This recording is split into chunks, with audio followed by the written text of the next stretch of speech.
बिना tracking ID के, बिना रिसीविंग के एक एक छात्र छात्रा 6-6 महीना से मुंगेर के क्षेत्रीय कार्यालय में दौड़ रहे हैं, वहां माथा पटक रहे हैं, लेकिन उनका सुनने वाला कोई नहीं है। इसके ऊपर हम लोग माननीय मंत्री जी से बात करेंगे और इसको भी करवाने का प्रयास हम लोग करेंगे। आप लोग मंत्री से एक बार उनसे कह करके इसको समाधान कराने का प्रयास।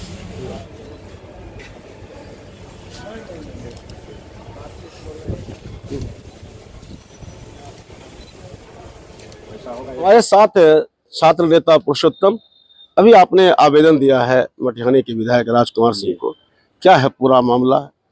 देखिए, एक और मेरा यह मानना है कि जहां आज माननीय मुख्यमंत्री जी और माननीय संवेदनशील शिक्षा मंत्री जी शिक्षा क्षेत्र के बेहतरी के लिए अच्छे अच्छे निर्णय ले रहे हैं, वहीं कुछ पदाधिकारी उनके अच्छे निर्णय को नीचा दिखाने के दृष्टिकोण से छात्र छात्राओं के साथ गलत व्यवहार कर रहे हैं, उनके साथ गलत पॉलिसी अपना रहे हैं। बेहद मामला, अभी जिस मामले को लेकर के हम लोगों ने मटिहानी विधायक जी को ज्ञापन दिया है, यह बिहार के सभी प्रमंडलों में अवस्थित बिहार बोर्ड के क्षेत्रीय कार्यालय से संबंधित है। अब जब मैट्रिक और इंटर के छात्र छात्राओं के मूल प्रमाण पत्र, प्रोविजनल सर्टिफिकेट या अंक पत्र में किसी प्रकार की त्रुटि होती थी तो उसका सुधार क्षेत्रीय कार्यालय से होता था। अब उस सुधार की प्रक्रिया में यह कर दिया गया है कि सुधार के उपरांत जो आपका प्रपत्र होगा वो आपके घर जाएगा और घर डाक के माध्यम से जाएगा, उसकी कोई भी प्रकार की रिसीविंग नहीं मिलती है, ना ही उसका कोई ट्रैकिंग आईडी है। बिना ट्रैकिंग आईडी के, बिना रिसीविंग के एक एक छात्र छात्रा 6-6 महीना से मुंगेर के क्षेत्रीय कार्यालय में दौड़ रहे हैं, वहां माथा पटक रहे हैं, लेकिन उनका सुनने वाला कोई नहीं है। कल्याण ज्वेलर्स बेगूसराय, इस तीज हमारे आभूषणों से निखरे आपकी खूबसूरती।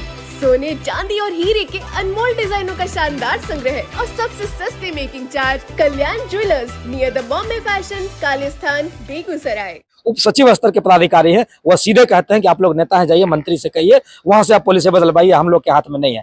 ऐसी पहले क्या था? पहले यह प्रक्रिया थी, पहले यह प्रक्रिया थी कि आप जब आवेदन करते थे तो आपको रिसीविंग मिलता था। अगर आपको सेम डे में प्रपत्र प्राप्त करना है तो उसका एक शुल्क निर्धारित था, वो शुल्क देकर के आप सेम डे में कागज ले सकते थे, या कुछ कम शुल्क देकर के आप 10 दिन 15 दिन में वो कागज ले सकते थे। लेकिन अब यह प्रक्रिया है कि आपको शुल्क देना ही पड़ेगा और उसके बाद भी वो कागज आपके घर जाएगा। घर 6 महीना में जाएगा, साल भर में जाएगा कि नहीं जाएगा, ये कोई फिक्स नहीं है। कई ऐसे भी विद्यार्थी मेरे संपर्क में हैं जिनका नौकरी चला गया क्योंकि उनको कहा गया कि अमुक तारीख तक आपको कागज सुधार करके देना है। वह विद्यार्थी 3 महीना तक लगातार, वो सप्ताह में एक बार, हर सप्ताह वो आता था मुंगेर क्षेत्रीय कार्यालय और वापस चला जाता था, रो करके वहां से वापस गया और अंत में उसका ज्वाइनिंग नहीं हो पाया। इसके लिए हम लोगों ने ज्ञापन दिया है कि इस पॉलिसी में परिवर्तन कराया जाए। तो हमारे साथ हैं पुरुषोत्तम, छात्र संगठन एबीपी से जुड़े हुए हैं, जिला अध्यक्ष आप नहीं, प्रदेश मंत्री है, प्रदेश मंत्री हैं एबीपी के, और इन्होंने ये मांग उठाई है और कई छात्र संगठन ये मांग उठा रहे हैं कि जो सर्टिफिकेट दिया जाता है, एकेडमिक सर्टिफिकेट, शैक्षणिक प्रमाण पत्र जिसको बोलते हैं, उसमें कभी कभी आप देखते होंगे कि नाम में त्रुटि रहती है और उसको लेकर छात्रों को, जो कैंडिडेट हैं, उनको परेशानी होती है। नाम सुधरवाने को लेकर उन्हें जाना पड़ता है कार्यालय, पहले पटना जाना पड़ता था, अब मुंगेर जाते हैं, लेकिन वहाँ भी कुछ समस्या आ गई है कि जैसा कि अभी पुरुषोत्तम बता रहे कि नवंबर से ऐसा नियम आया है कि अब आपको डाक के द्वारा जो शुद्ध करके प्रमाण पत्र को डाक के द्वारा भेज दिया जाएगा, लेकिन उसमें देर हो रही है, लोगों को परेशानी हो रही है।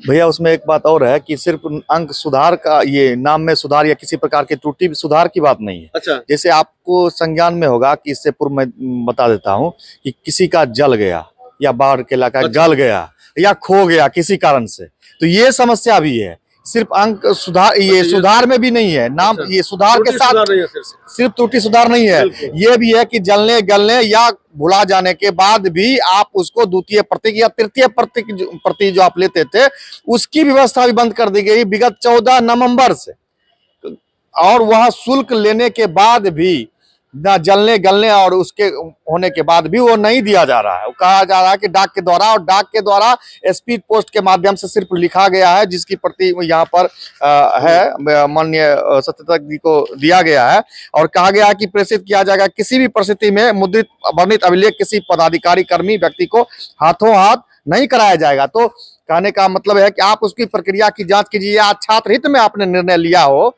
या बिहार सरकार, लेकिन यह छात्र के विरोधी मतलब के रूप में सामने आ रहा है।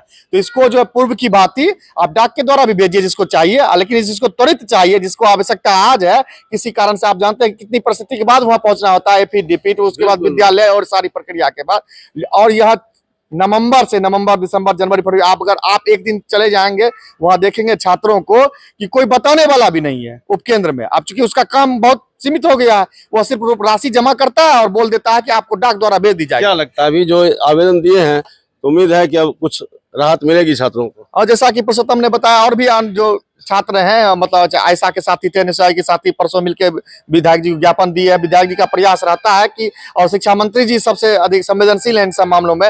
कहीं ना कहीं पुरुषोत्तम जी ने जो बताया है कि किसी अधिकारी की गलत मंशा या उसका तानाशाही रवैया के चलते ये हुआ है, इस पर जो ही संज्ञान लिया जाएगा मंत्री जी के द्वारा या कोई भी जो हम संवेदनशील अधिकारी हैं इस नियम को तुरंत हटाएंगे। क्या पूरा मामला आ रहा है सर? ये छात्रों की समस्या हो रही है। ये बड़ा जेन्युइन समस्या है ये, और अन्य छात्र संगठनों ने इसके बारे में मुझे जानकारी दी है कि अगर कोई भी सुधार की बात हो, डुप्लीकेट सर्टिफिकेट की बात हो, तो ये छात्रों को इमरजेंसी सिचुएशन में ही इनकी आवश्यकता पड़ती है कई बार। तो इमरजेंसी सिचुएशन का काम बिल्कुल एकदम अद्यतन स्थिति में हो जाए, जो पहले में पूर्ववर्ती व्यवस्था थी, तो ये होना चाहिए। और इसके लिए हम लोग माननीय मंत्री जी से बात करेंगे। मंत्री जी स्वतः शिक्षा के प्रति और छात्रों के प्रति काफ़ी संवेदनशील रहते हैं और इस तरीके की चीज़ों को बड़ी गंभीरता से लेते हैं। उनके संज्ञान में लाने के बाद मुझे पूरी उम्मीद है कि छात्रों को किसी प्रकार की कोई दिक्कत नहीं है। एक सर ये भी कोशिश हो सकती है, आप विधायक हैं सत्ताधारी दल के, कि बेगूसराय में ही एक उसका यूनिट हो ताकि लोगों को दूर नहीं जाना पड़े नाम सुधरवाने के लिए। काफ़ी परेशानी होती है, या तो पटना जाना पड़ता है नहीं तो मुंगेर जाना पड़ता है और चक्कर भी लगाना पड़ता है। तो एक कोशिश हो कि आपके मार्फत ये निश्चित रूप से ऐसा सुझाव हम लोग जरूर देंगे मंत्री जी को कि स्थानीय स्तर पे ऐसी व्यवस्था हो जाए। लेकिन स्थानीय स्तर पे व्यवस्था होगी तो ये सिर्फ बेगूसराय के लिए नहीं होगी, पूरे राज्य के लिए ऐसी व्यवस्था जिला मुख्यालय में शिक्षा विभाग के अंतर्गत ये व्यवस्था दे देनी चाहिए कि शिक्षा विभाग के द्वारा ही इस तरीके का कोई भी शुद्धिकरण है वो हो जाए और छात्रों को मिल जाए। तो ये कोई बहुत बड़ी चीज़ नहीं है। इसके ऊपर हम लोग माननीय मंत्री जी से बात करेंगे और इसको भी करवाने का प्रयास हम लोग करेंगे। Thank you.